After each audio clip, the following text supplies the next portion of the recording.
que la directive sur l'éthique et la déontologie du magistrat était le premier document que nous avons élaboré en 2013 et puis lancé en 2014. Et dans l'introduction, nous relevions déjà que tout manquement du magistrat peut faire l'objet de poursuites disciplinaires. Et en termes de manquement, nous avons par exemple le fait de céder, de prêter le flanc à la corruption. Et il est dit dans la directive que le magistrat doit résister à toute pression, d'où qu'elle vienne. Et les pressions, elles sont économiques, financières, relationnelles, etc.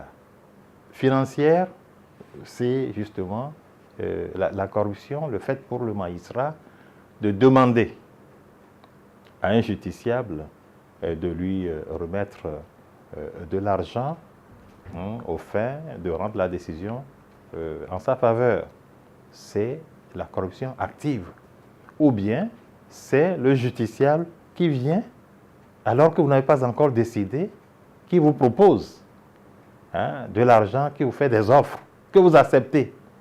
Nous appelons ça corruption passive. Et le magistrat doit résister à tout cela. La directive a bien fait de relever ces aspects-là. Ouais. Et après, à l'application des règles contenues dans la directive, nous avons eu des plaintes contre des magistrats. Et au jour d'aujourd'hui, nous avons enregistré 13 cas et on a eu à sanctionner 11 magistrats, mais pas pour des faits de corruption. Pas pour des faits de corruption. Et là, pour amener les justiciables à mieux comprendre l'enjeu, nous avons estimé nécessaire d'élaborer le guide des droits et obligations du justiciable. Et c'est dans ce document que nous avons expliqué aux justiciables qu'ils n'ont pas le droit de présenter des enveloppes aux magistrats pour les inciter à rendre la décision en leur faveur, que c'est de la corruption active pour ce qui les concerne, qu'on peut les poursuivre. Vous voyez?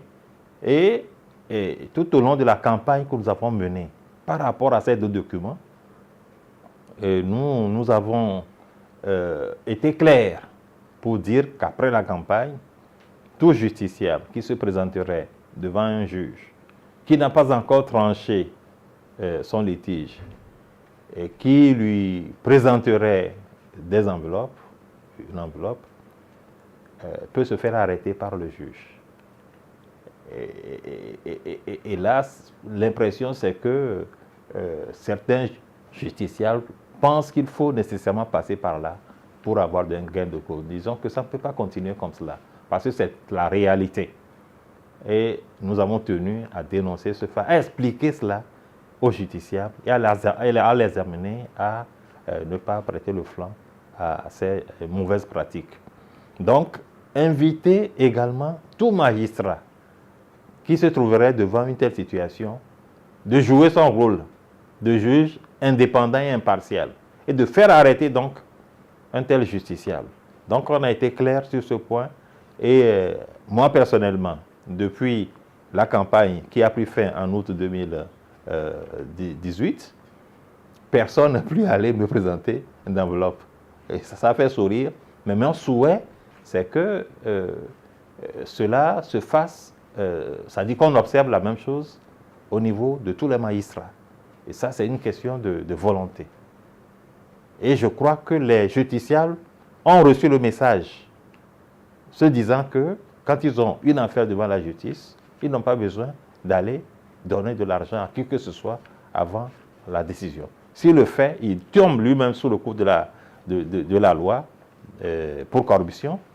Et si le juge agrée le présent, le juge aussi tombe sous le coup de la loi de la corruption.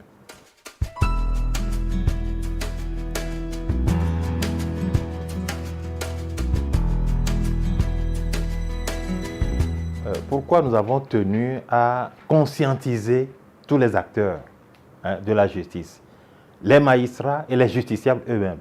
C'est pour que tous ces acteurs-là soient au même niveau d'information.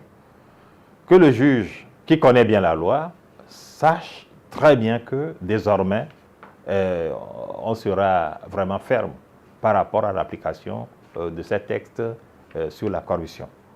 Il n'est pas question pour un juge de demander quoi que ce soit à un justiciable. Nous sommes des fonctionnaires, nous avons notre salaire.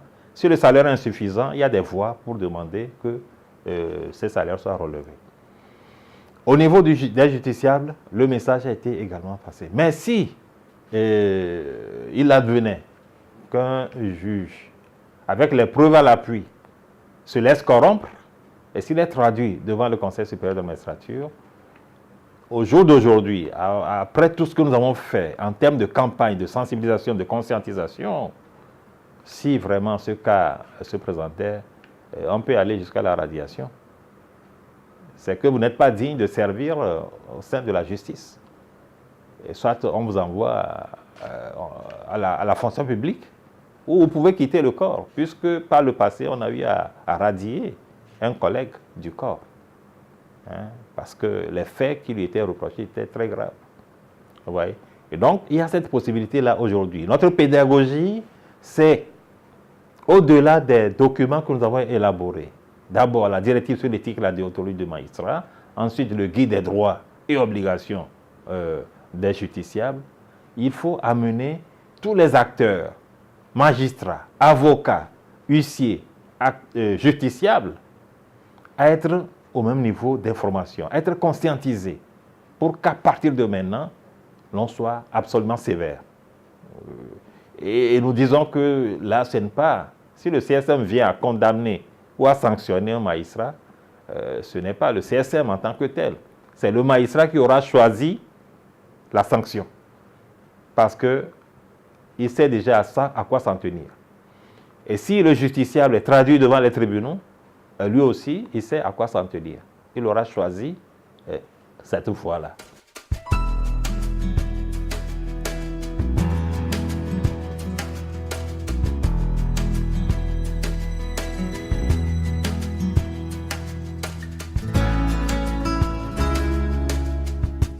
Notre politique est fondée sur les 3 M. Motivation, moralisation et modernisation. La motivation, c'est de faire en sorte que les magistrats soient bien traités et qu'ils aient un bon salaire. Et ça, nous en avons parlé au chef de l'État qui a accédé à notre demande. En 6 mois, donc, le salaire a été presque doublé. Mais c'est déjà quelque chose. Mais nous disons qu'on peut faire mieux pour que les magistrats soient à l'abri vraiment de la corruption. Ceux qui sont bien éduqués peuvent justement se satisfaire du minimum vital que les décideurs auront mis à sa disposition en termes de traitement, en termes de salaire. Ouais. Au jour d'aujourd'hui, je crois que c'est déjà quelque chose, mais on peut encore mieux faire. Et ça, je crois que nous devons continuer à travailler et à sensibiliser ceux qui doivent prendre la décision pour aller dans ce sens, parce que le magistrat doit être à l'abri du besoin. Ça, il faut être absolument clair là-dessus. Ouais. Donc, notre souhait, c'est que, en dehors de ce qui a été fait en 2013, nous sommes en 2019, il faudra toujours penser à ce que le magistrat soit dans de bonnes conditions de vie et de travail. Et c'est ce que nous entendons par la modernisation. Et la modernisation, c'est le travail des décideurs, mais aussi avec l'appui des partenaires financiers et techniques. Et pour que vraiment le magistrat, où qu'il se trouve, ait un cadre de travail acceptable, des palais dignes de ce nom,